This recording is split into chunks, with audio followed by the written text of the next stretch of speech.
All right, we led off the hour talking about that explosion at a border crossing between Canada and the U.S. Earlier today. Happening right now, New York Governor Kathy Hochul is giving an update on that deadly car explosion. Let's listen in here for a few moments.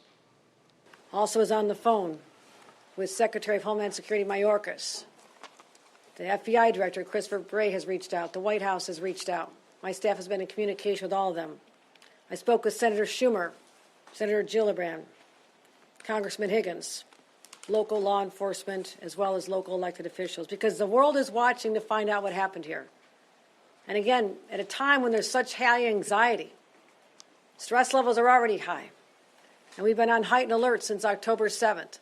That's why it's so important for me to stand here and tell the world, based on what we know at this moment, and again, anything can change, there is no sign of terrorist activity with respect to this crash. We've identified that this is a local individual, a Western New Yorker. 2 individuals died in the vehicle. The Border Patrol individual working in the booth was injured. The booth literally protected that individual. They went to the hospital with minor injuries and have been released. There is also, again, the busiest travel day of the year, there's a major disruption. And first of all, our cross-border travel.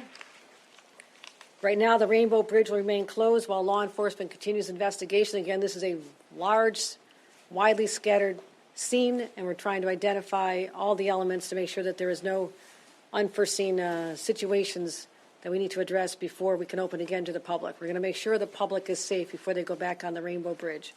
Also made sure the structural integrity of the booths, also very important. Our state DOT will be involved in that as well. The Whirlpool Bridge and Lewiston Queenston Bridge opening early this evening, probably open by now. Can anybody confirm that? Yeah. We're open now. Okay, they are open now. There's been a lot of people trying to get across. I appreciate that. The Peace Bridge, which was open, is already reopened a half an hour ago. For those traveling by train, unfortunately, Amtrak has temporarily suspended its cross-border service between New York State and Canada. And the Buffalo Airport, despite early reports, the Buffalo Airport was never closed and everything is normal. Domestic flights are still active. There has been no cessation in service there. What I want to do at this time is extend my extreme gratitude to all of our partners, Customs and Border Patrol, Homeland Security, FBI, our state police, local sheriffs, Niagara County, Erie County, all stepped up to assist in trying to identify what exactly transpired here beginning at 11:27 a.m. this morning. They gave up their time from their families. They showed up.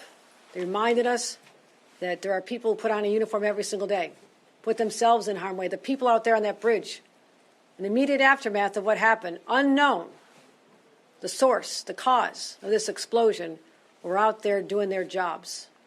So I want to pause to give them just the gratitude of a governor and 20 million New Yorkers who sleep better at night because of their willingness to do this. They run toward danger. They should be with their families today, but they will not be. This investigation will go on for a number of days, and that's why we will not have any further answers at this time as to the individuals involved, the deceased, any motivation, and there's a lot of unanswered questions. But at this time, we just need to dial down the temperature right now, and that's what I plan to do as governor.